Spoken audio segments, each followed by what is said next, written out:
Setelah tahu kalau orang Jepang itu lebih suka makan ikan yang segar, maka para nelayan Jepang tadi berinovasi. Mereka berpikir bagaimana caranya membuat ikan-ikan itu tetap segar. Akhirnya tetap nelayan Jepang membawa perahunya ke tengah lautan. Mereka mencari ikan, kemudian setelah dapat masukkan ke dalam kolam. Setelah dapat ikan lagi masukkan ke dalam kolam, masukkan kolam sampai banyak. Kemudian mereka kembali membawa ikan tersebut ke daratan. Tetapi di perjalanan, tentu saja karena tadi pengalamannya kan ikan-ikan itu kan di tengah jalan kan semakin lama semakin lemes, semakin malas untuk berenang. Nah, inovasinya adalah nelayan Jepang membawa ikan hiu kecil atau anakan ikan hiu. Ya, meskipun kecil tapi itu ikan hiu. Tentu saja ikan yang lain akan ketakutan. Dia masukkan ke dalam kolam ikan-ikan tersebut. Apa yang terjadi? Ikan-ikan yang sudah mulai malas itu kemudian lari, dikejar lagi, lari, ada ikan hiu, lari, terus menerus lari, berlarian ke sana kemari sehingga dia tetap segar. Sesampainya di daratan, ikan-ikan itu masih tetap segar karena tadi terus bergerak, terus berlari. Kemudian ketika dijual, apakah ikannya laku? Iya, tentu saja ikannya laku dan harganya mahal karena orang Jepang suka makan ikan yang segar. Orang Jepang suka makan ikan yang masih gesit sehingga dagingnya juga rasanya enak. Itu adalah sebuah perumpamaan bahwa ketika Anda ingin mahal harganya, ingin mempunyai skill yang hebat, mempunyai kompetensi yang hebat, maka teruslah untuk bergerak, teruslah untuk kreatif, terus untuk berinovasi, sehingga Anda akan mahal harganya. Ketika dijual di pasaran, maka Anda akan lebih mahal harganya dan mudah untuk mendapatkan pembeli. Itu adalah ibaratnya Anda ketika nanti lulus dari sekolah, kemudian lulus dari perkuliahan, Anda ingin mencapai sebuah karir, ya Anda lebih mudah untuk mendapatkannya. Bahkan Anda tidak mencari-cari pekerjaan, tapi Anda yang dicari, didatangi oleh pekerjaan. Ibaratnya itu para pembeli tadi. Nah, tahukah Anda ilustrasi itu apa? Yang dimaksud ikan hiu kecil tadi? Itulah impian Anda. Impian yang selalu Anda tanamkan dalam otak Anda, dalam hati Anda, bahwa saya ingin mencapai impian apa tadi yang Anda sebutkan. Itu membuat Anda terus bergerak, terus berpikir, terus kreatif, terus berinovasi, sehingga menjadikan Anda mempunyai kompetensi yang handal, mempunyai kompetensi yang baik, yang luar biasa. Itu adalah kekuatan sebuah impian hidup. Jadi mulai sekarang, yang belum pernah membuat impian hidup, atau yang mungkin sudah melupakan impian hidupnya saat kecil, ya saat masih kecil, masih kanak-kanak yang bebas menyebutkan, coba sekarang Anda sudah dapat banyak ilmu di SD, di SMP, sekarang di SMA atau SMK atau MA. Kemudian Anda seharusnya lebih bisa berpikir. Jangan ketika Anda sudah banyak mendapatkan ilmu pengetahuan, justru impian Anda hilang, atau Anda tidak punya motivasi, atau Anda hanya lebih banyak bermalas-malasan, rebahan. Nah, itu sangat sayang sekali. Waktu Anda akan terbuang. Coba mulai bangkitkan kembali, ditata, buat buku impian hidup Anda. Oke, itu adalah langkah yang pertama. Langkah yang kedua untuk mencapai sukses karir, tentu saja tidak bisa Anda berdiam diri tanpa menambah ilmu pengetahuan. Artinya Anda harus belajar, Anda harus giat belajar. Dan belajar ini ada dua, ya. Yang pertama adalah belajar ilmu pengetahuan. Ini sebagai basic, sebagai fundamental, ya, sebagai dasar. Anda harus belajar ilmu pengetahuan. Tentu saja yang pertama belajar, kalau Anda sekarang sedang duduk di bangku sekolah, berarti Anda belajar mata pelajaran. Jadi apapun pelajaran yang diberikan Bapak Ibu guru Anda melalui daring ataupun sekarang yang sudah mulai PTM terbatas, itu coba Anda benar-benar tekun agar Anda bisa mencapai kompetensi, mencapai KKM, ya, bahkan harusnya lebih dari itu. KKM harus tercapai. Kemudian yang saya contohkan tadi, ya, ketika Anda ingin mencapai lulus SNMPTN, otomatis nilainya harus semakin baik dan semakin baik.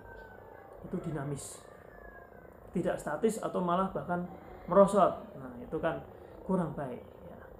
Itu belajar yang pertama, belajar ilmu pengetahuan melalui mata pelajaran, ya. Tentu saja itu, ya, yang sedang Anda geluti saat ini. Belajar yang kedua adalah belajar ilmu pengetahuan di luar mata pelajaran atau di luar sekolah. Jadi orang itu belajar itu sebetulnya kan tidak hanya di dalam sekolah atau di sekolah, ya.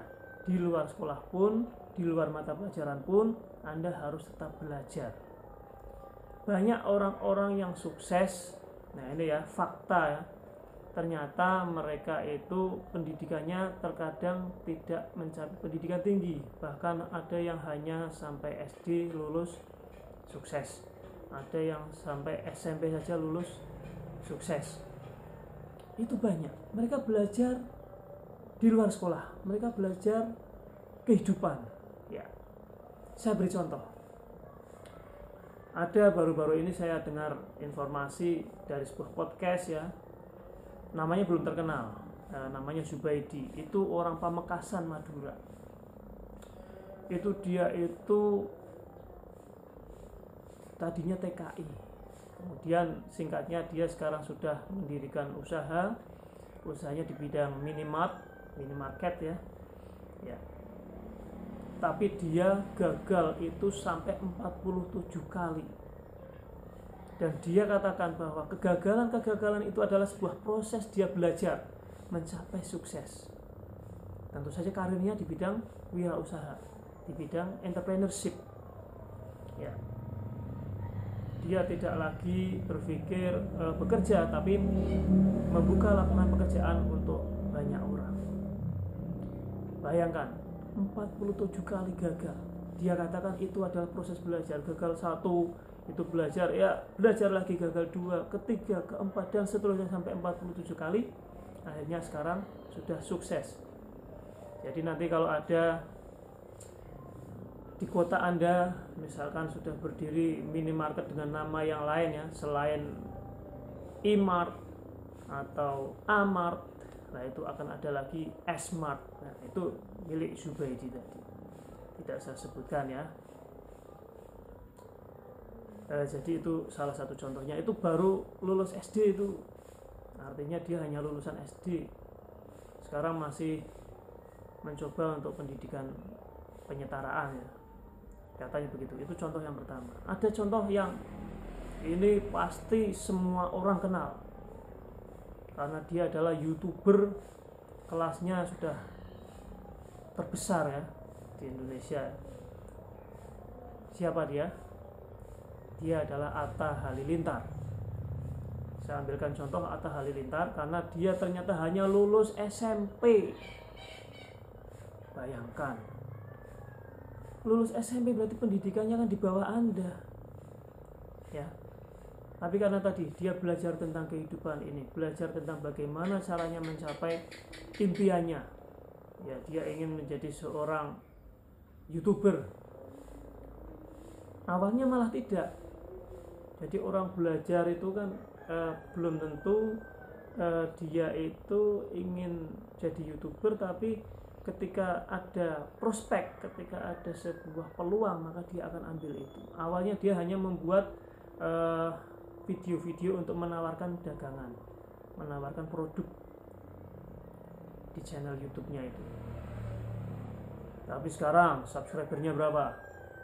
Kabarnya 28 juta. Penghasilannya mungkin ya sudah miliaran ya, termasuk miliar tuh. Itu lulusan SMP. Ya. Jadi tidak menutup kemungkinan ketika seseorang itu belajar di luar mata pelajaran maka dia akan sukses. Tidak harus sesuai dengan bidang atau akademik yang dia geluti. Dia berarti sudah sukses di bidang digital, di bidang online. Ketika dia membuat produk yang dipasarkan online lagi ya, misalkan seperti jaket, seperti apapun merchandise itu, ternyata lebih laku karena dia adalah orang yang sangat terkenal. Jadi artis, tapi tidak karena dia masuk dalam televisi awalnya ya. Itu contohnya seperti itu. Jadi tadi belajar, yang pertama belajar di sekolah atau belajar mata pelajaran, yang kedua adalah belajar di luar mata pelajaran atau di luar sekolah. Itu contohnya itu sebetulnya banyak sekali tuh, deretan itu. Orang-orang sukses meskipun pendidikannya bisa dikatakan rendah. Ya. Jadi Anda generasi milenial yang saya hadapi saat ini, yang sedang duduk di bangku SMA, SMK, MA atau yang sederajat, ya cobalah kita open mind ya, open mind, kemudian kita bentuk mindset yang positif tentang diri kita, tentang hidup ini. Kita ini sebetulnya apa yang kita kejar, sukses apa yang hendak kita cari, sukses apa yang hendak kita capai. Itu yang kedua ya. Tadi membuat impian hidup pertama, yang kedua adalah belajar ya.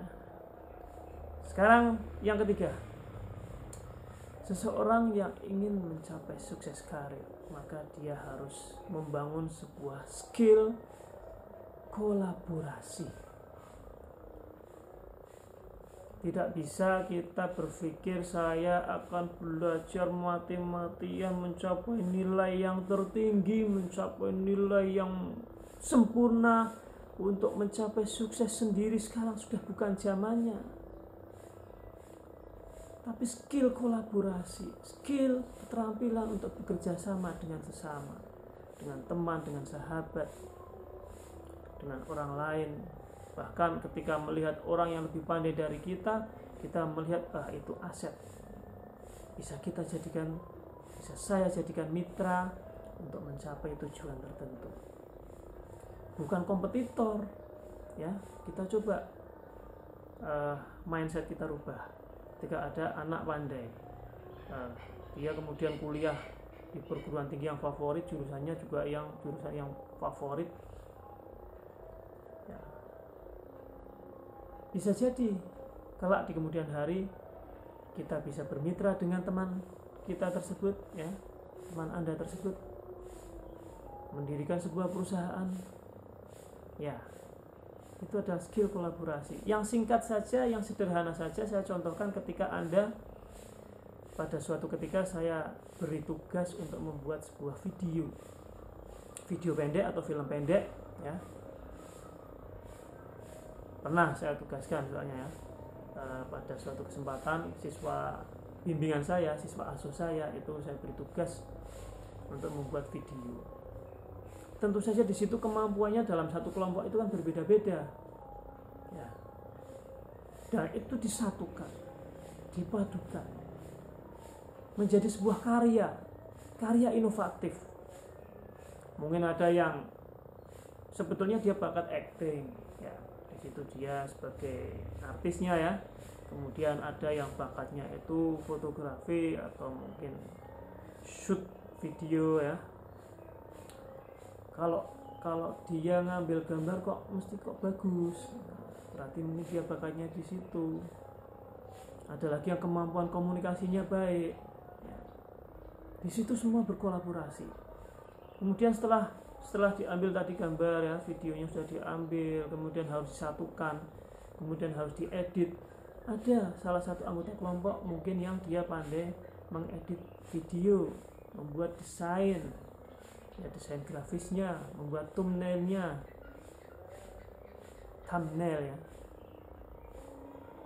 Kemudian itu disatukan. Kemampuan tadi disatukan, dipadukan menjadi satu, menjadi sebuah karya inovatif. Itu sebagai gambaran bahwa seseorang itu tidak bisa berkarya sendiri. Atau mungkin ketika dia berkarya sendiri, dia harus menghabiskan waktu lebih banyak untuk belajar menciptakan karya tersebut. Tapi ketika berkolaborasi, waktunya lebih efisien, kemudian hasilnya bisa lebih optimal. Ya, itu adalah skill kolaborasi. Begitu juga dalam karir. Ketika seseorang ingin sukses dalam mencapai karir, tentu saja ketika ada kolaborasi, ada kerjasama di antara Anda dengan teman-teman Anda, maka hasilnya juga akan lebih optimal. Karena sebuah relationship, sebuah jaringan, sebuah hubungan sosial di antara Anda itu akan mempermudah akses informasi, ya, saling bertukar informasi, saling bertukar pengetahuan, ya. Kemudian tercapailah sebuah gagasan, tercapailah sebuah ide, ya, mencapai sebuah karya atau mencapai sebuah karir tertentu. Ya, itu adalah skill collaboration atau kolaborasi.